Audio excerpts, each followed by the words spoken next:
Aishwarya ED ആക്രമിച്ച കേസുമായി ബന്ധപ്പെട്ട് നമുക്കറിയാം വലിയ തരത്തിലുള്ള കേരളത്തിൽ ചർച്ചാ വിഷയമായ ഒരു കാര്യമായിരുന്നു. CPM പറഞ്ഞത് എന്താ പറയുക, അവർ അത്തരത്തിലുള്ള കാര്യങ്ങളൊന്നും ചെയ്തിട്ടില്ല. പക്ഷെ പ്രത്യക്ഷത്തായിട്ടും പരോക്ഷമായിട്ടും നോക്കിക്കഴിഞ്ഞാൽ മനസ്സിലാവും അത് MV ഗോവിന്ദൻ പരസ്യമായി ആഹ്വാനം ചെയ്തിട്ട് തന്നെയാണ് അത്തരത്തിലുള്ള, അല്ലെങ്കിൽ ഒറ്റയടിക്കാടെ 300 കണ്ടാലറിയാവുന്ന 300 കളൊരു കേസ്, അതിലേറെ ആൾക്കാർ അവിടെ ഉണ്ട്. അതിനുശേഷം ഈ പറഞ്ഞ പോലെ അതിൽ പല മന്ത്രിമാരുണ്ട്, MLA മാരുണ്ട്, MP മാരുണ്ട്, അവർക്കൊന്നും കേസ് വന്നിട്ടില്ല. പക്ഷെ അവരുടെ കുറച്ച് കുട്ടികൾ മാത്രം അകത്തായി എന്നുള്ള സംഭവമാണ്. അപ്പം അതിനുശേഷം അവർ ജാമ്യം വേണം എന്നുള്ള തരത്തിൽ കോടതിയെ സമീപിക്കുന്നു.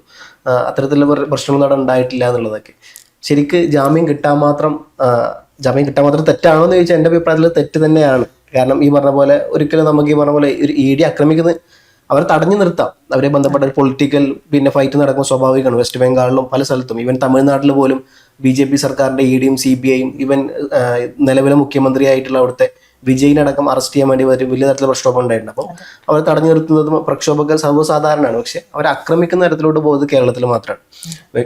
ഏറ്റവും കൂടുതൽ BJPയുടെ ഏറ്റവും വലിയ ശത്രു എന്ന് പറയുന്നത് മമതാ ബാനർജി ആയിരുന്നു. മമതാ ബാനർജി ഉണ്ടായിരുന്ന വിഷയത്തിലും ഈ പറഞ്ഞ പോലെ അവർ ആക്രമിച്ചിട്ടില്ല, അവർ ഓഫീസിൽ പൂട്ടിയിടുന്നു, പിന്നെ പോലീസിൽ റെയ്ഡിന് വരുമ്പോൾ ഉള്ളിൽ കയറ്റിയിട്ട് പൂട്ടിയിടും, അങ്ങനത്തെ ഒരു പ്രശ്നം ഉണ്ടായിട്ടുള്ളൂ. പക്ഷെ ഇത് വന്ന കാറടക്കം ചില്ലടക്കം അടിച്ചു പൊളിക്കുന്നു, വലിയ തരത്തിൽ പ്രശ്നമാകുന്നു എന്നുള്ളതാണ്.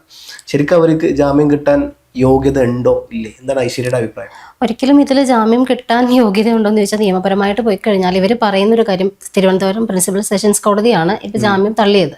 ഇവർ 50 ദിവസത്തിലധികമായിട്ട് അകത്ത് കിടക്കുന്ന ടീംസാണ്. 300-ലധികം പേര് എന്ന് പറയുമ്പോഴും 7 പേരുടെ ജാമ്യാപേക്ഷയാണ് ഇപ്പൊ തള്ളിയിട്ടുള്ളത്. അതിൽ IP ബിനു ഉൾപ്പെടെയുള്ളവരുണ്ട്.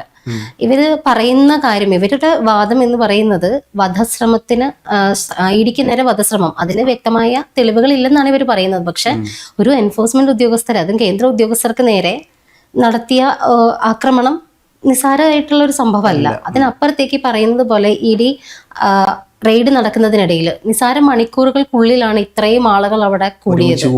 അത് ഒരു ആഹ്വാനത്തിന്റെ പുറത്തല്ല, അല്ലെങ്കിൽ ഗൂഢാലോചനയുടെ പുറത്തല്ല എന്ന് നമുക്ക് വിശ്വസിക്കാൻ പറ്റില്ല. നേരത്തെ പറഞ്ഞതുപോലെ തന്നെ ആഭ്യന്തരമന്ത്രി പോലും അറിഞ്ഞിട്ടില്ല ED റെയ്ഡ് നടക്കുന്നൊരു കാര്യം.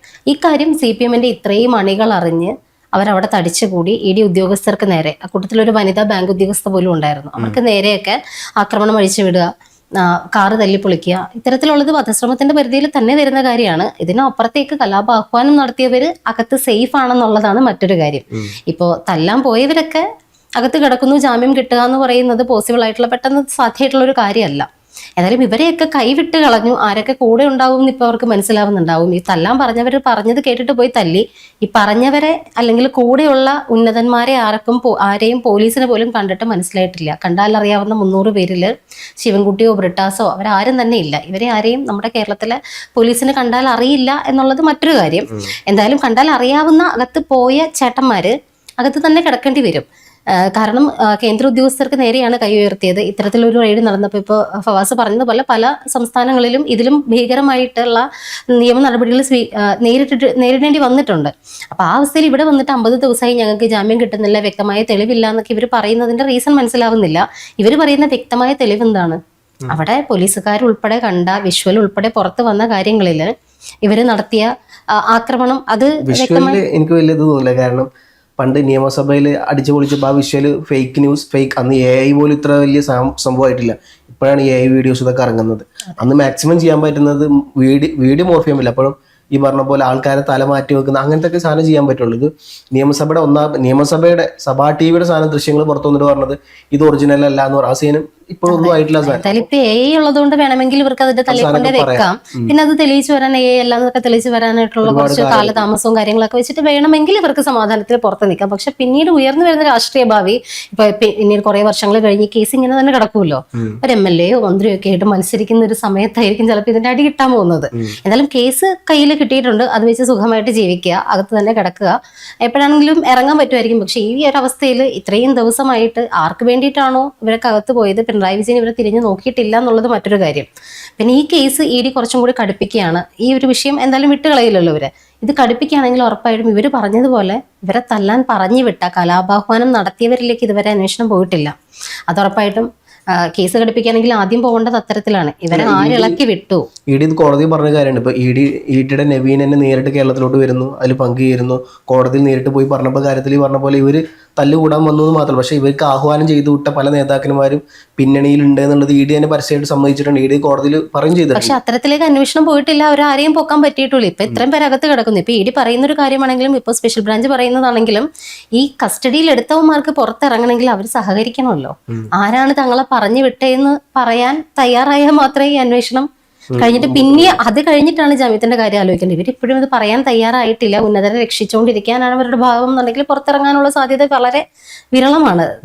സംഭവിക്കാൻ സാധ്യതയില്ല. ഇവര് അന്വേഷണത്തോട് സഹകരിച്ചാൽ ഈ കേസ് കുറച്ചുകൂടി മുന്നോട്ട് പോകുമായിരിക്കും. അല്ലാണ്ട് ഇവരകത്ത് കിടക്കുന്നത് കൊണ്ട് പുറത്ത് സംരക്ഷിച്ചു പിടിക്കുന്ന ഉന്നതരാരും ഈ പറയുന്നവരുടെ വീട് നോക്കാനോ ഇപ്പൊ IPB ഉൾപ്പെടെ കടുത്ത പ്രമേഹ രോഗബാധിതനായിട്ട് വയ്യാത്ത അവസ്ഥയിലൊക്കെ കൊണ്ടുപോകുന്നതിനൊക്കെ പറ്റിയിട്ട് ബിനീഷ് കോടിയേരി ഉൾപ്പെടെ പോസ്റ്റ് ഇട്ടിട്ടുണ്ട്.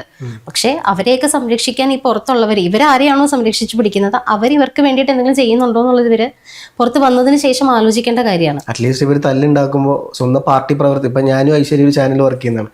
ഐശ്വര്യ പ്രശ്നം വന്നാൽ ഞാൻ ഇടപെട്ടിന് ഓക്കെയാണത്, കാരണം നമ്മൾ ചാനലിൽ വർക്ക് ചെയ്യുന്നുള്ള സാധനം പറയാം. പക്ഷെ CPM കാര്യം നോക്കുകയാണെങ്കിൽ സ്വന്തം പാർട്ടി പ്രവർത്തക പോലും അല്ലാത്ത ഒരാൾക്ക് വേണ്ടിയിട്ടാണ് ഈ തല്ല് കൊണ്ടതും തല്ലുണ്ടാക്കിയതും ഇപ്പൊ അകത്ത് കടക്കുന്നത് എന്നുള്ളതാണ്. ആർക്ക് വേണ്ടിയിട്ട് തല്ലുണ്ടാക്കിയത്, എന്തിനു വേണ്ടിയിട്ടാണ് ഉണ്ടാക്കിയത്, ഒന്നും ഒരു പിടുത്തമല്ല. വെറുതെ ആർക്കോ വേണ്ടി ആരോ പറഞ്ഞു, എന്തൊക്കെയോ പോയി ചെയ്തു. അതിനുശേഷം ഇപ്പം അവരുടെ കുടുംബം പട്ടിണി കിടക്കുന്നു. അതെ, അവരെ കുടുംബം എന്തോ ആയിക്കോട്ടെ എന്നുള്ള രീതിയിലാണ്. പക്ഷെ ഇപ്പൊ അവര് എനിക്ക് തോന്നുന്നു ഒരു പരിധി വരെ അവർ പെട്ട് കുറച്ചൊരു ബോധം ഉള്ളിലിരുന്ന് ആലോചിച്ച് മനസ്സിലാക്കാനുള്ള ഒരു സമയ പീരീഡ് കിട്ടിയെന്നും നമ്മൾ വിചാരിച്ചാൽ മതി. ഇതില് എന്തായാലും ഈ അന്വേഷണം അടുത്ത ഘട്ടത്തിലേക്ക് പോവുകയാണെങ്കിൽ ഉറപ്പായിട്ടും MV ഗോവിന്ദൻ അടക്കം ഈ കുറഞ്ഞ മണിക്കൂറിനുള്ളിൽ ഇത്രയും ആളുകൾ സംഘടിക്കുക എന്ന് പറയുന്നത് പാർട്ടിയുടെ പരിപാടിക്ക് പോലും വിളിച്ച ആളുകളില്ലാത്ത അവസ്ഥ നമ്മൾ കണ്ടിട്ടുണ്ട്. പാർട്ടി ഒരു പരിപാടി വെച്ച് പിണറായി വിജയൻ ഉദ്ഘാടനം ചെയ്യാൻ ചെല്ലുമ്പോൾ സദസ്സ് കാലിയായ കസേരകൾ കണ്ടിട്ട് പൊട്ടിത്തെറിച്ച അവസരങ്ങളൊക്കെ ഉണ്ടായിട്ടുണ്ട്. ഈ ആശാപ്രവർത്തകരെയും അംഗൻവാടി ടീച്ചർമാരെയും അതുപോലെയുള്ള പ്രവർത്തകരെയൊക്കെ അയൽക്കൂട്ടം കുടുംബശ്രീ സ്ത്രീകളെയൊക്കെ ഫൈൻ വരും എന്ന് പറഞ്ഞിട്ട് പാർട്ടി പരിപാടികളിൽ പങ്കെടുപ്പിച്ചുകൊണ്ടിരുന്ന ഒരു സർക്കാരിനെ നമ്മൾ കണ്ടുവന്നതാണ്. അത്തരം ഒരു സ്ഥലത്തേക്ക് 300 പേരെ ഇവർ സംഘടിപ്പിച്ച് 300-ലധികം പേരാണ് ഒരു കലാപത്തിന് സംഘടിപ്പിക്കുക എന്ന് പറയുന്നത് അത് കൃത്യമായിട്ടുള്ള ആസൂത്രണത്തോടു കൂടി തന്നെ നടന്നിരിക്കുന്നതാണ്. പിന്നെ വരുന്നത് ഈ ED കാറ് തല്ലിപ്പൊട്ടിച്ച കേസിൽ MV ഗോവിന്ദൻ പറയുന്നൊരു സ്റ്റാൻഡ് ഉണ്ട്. അദ്ദേഹം പറയുന്നത് അത് വരുന്നതിന് മുന്നേ തന്നെ ആ കാറിന്റെ ചില്ല് പൊട്ടിയിരിക്കുകയായിരുന്നു എന്ന് ഡ്രൈവർ പറഞ്ഞിരുന്നു. ആര് പറഞ്ഞു? ഈ ED വരുന്ന കാര്യം MV ഗോവിന്ദൻ അറിഞ്ഞോ? അപ്പോ രമേശ് ചെന്നിത്തല പോലും അറിഞ്ഞിട്ടുണ്ടായിരുന്നില്ല. ആഭ്യന്തരമന്ത്രി പോലും അറിഞ്ഞിട്ടില്ല ED വരുന്നു, റെയ്ഡ് നടക്കുന്നു എന്നുള്ളത്. അതുപോലും പോലീസ് ഉന്നതങ്ങളിൽ നിന്ന് പൂഴ്ത്തി വെച്ചു എന്ന് പറയുന്നു. പക്ഷേ ഈ പറയുന്ന MV ഗോവിന്ദൻ അറിഞ്ഞിട്ടുണ്ടായിരുന്നു. അവർ വരണതിന് മുന്നേ ആ കാർ വരുമ്പോൾ തന്നെ അദ്ദേഹം കണ്ടു അവിടെ ചില്ല് പൊട്ടിയിരിക്കുകയായിരുന്നു. അപ്പൊ MV ഗോവിന്ദൻ കൃത്യമായിട്ട് വിളിച്ചു പറയുകയാണ് ചെയ്യണം, ഞാൻ അന്നേരം മുതലേ കാണുന്നുണ്ട് കേട്ടോ എന്ന്. അപ്പോൾ MV ഗോവിന്ദന്റെ കാര്യം ഏതാണ്ട് അതിലേക്ക് അന്വേഷണം പോയി കഴിഞ്ഞാൽ ഇപ്പൊ ഇവരെ സംരക്ഷിക്കാത്ത ഒരാള് പിണറായി വിജയൻ MV ഗോവിന്ദന് വേണ്ടിയിട്ട് പുറത്ത് വരും, എന്നെ അങ്ങോട്ട് രക്ഷിക്കും എന്നുള്ള അദ്ദേഹത്തെ തന്നെ രക്ഷിക്കാൻ പറ്റാത്ത അവസ്ഥയിലായിരിക്കണം പിണറായിക്ക് ഇപ്പോൾ. അപ്പോൾ അതുപോലൊരു ദൈവമായിട്ട് അവതരിക്കും എന്നുള്ള ഒരു നിലപാടൊക്കെ അല്ലെങ്കിൽ അങ്ങനെ തോന്നൽ ആർക്കെങ്കിലും ഉണ്ടെങ്കിൽ അത് മാറ്റി വെക്കുന്നതായിരിക്കും നല്ലത്. എന്തായാലും DYFIക്കും SFIക്കാർക്കൊക്കെ ഇനിയിപ്പം നമ്മൾ നോക്കിക്കഴിഞ്ഞാൽ ഇന്ത്യയിലെ പല നേതാക്കന്മാരും ജയിലിൽ ഇരുന്നിട്ട് പിന്നെ ബുക്ക് എഴുതിയ ചരിത്രമുണ്ട്. ഇപ്പം നെഹ്റു ആയാലും ഗാന്ധി ആയാലും അംബേദ്കർ ആയാലും എൻ്റെ സത്യാന്വേഷണ കഥയൊക്കെ ഗാന്ധി എഴുതുമ്പോൾ ഒക്കെ ഈ ജയിലിൽ ഒറ്റയ്ക്ക് ഇരിക്കുമ്പോൾ അവരവരുടെ ജീവിതാനുഭവമൊക്കെ എഴുതിയിട്ട് വലിയ പ്രശസ്തി നേടിയിട്ടുണ്ട്. അപ്പോൾ ഇത്തരത്തിൽ CPM നമുക്കറിയാലോ ഏറ്റവും കൂടുതൽ ബുദ്ധിജീവികൾ അവരെന്നെ വാഗ്ദാനം ചെയ്യുന്നത് അവരെ ബുദ്ധിജീവികളുള്ളത് അവരിലാണ്. സ്വാഭാവികമായിട്ട് ആ ബുദ്ധിജീവികൾക്ക് അവരുടെ ബുദ്ധിവികാസനം നടത്താൻ പറ്റിയൊരു സന്ദർഭം കൂടി കിട്ടിയിട്ടില്ല. അപ്പോൾ വെറുതെ ഇരിക്കുമ്പോൾ ഈ ജയിലറയിൽ കോൺഗ്രസ്സുകാർ കുറച്ച് പേപ്പറും കൂടി കൊടുത്തു കഴിഞ്ഞാൽ, പേപ്പറും ഒരു തൂലികയും കൊടുത്തു കഴിഞ്ഞാൽ ഈ പറഞ്ഞ പോലെ ഭാവിയിൽ കുറേ എഴുത്തുകാരെ സൃഷ്ടിക്കാൻ ആ ജയിലും ആ സന്ദർഭം ഉണ്ടാവും എന്നുള്ളത് കൂടി ഇതിനൊപ്പം പറയണമെന്ന് തോന്നുന്നു.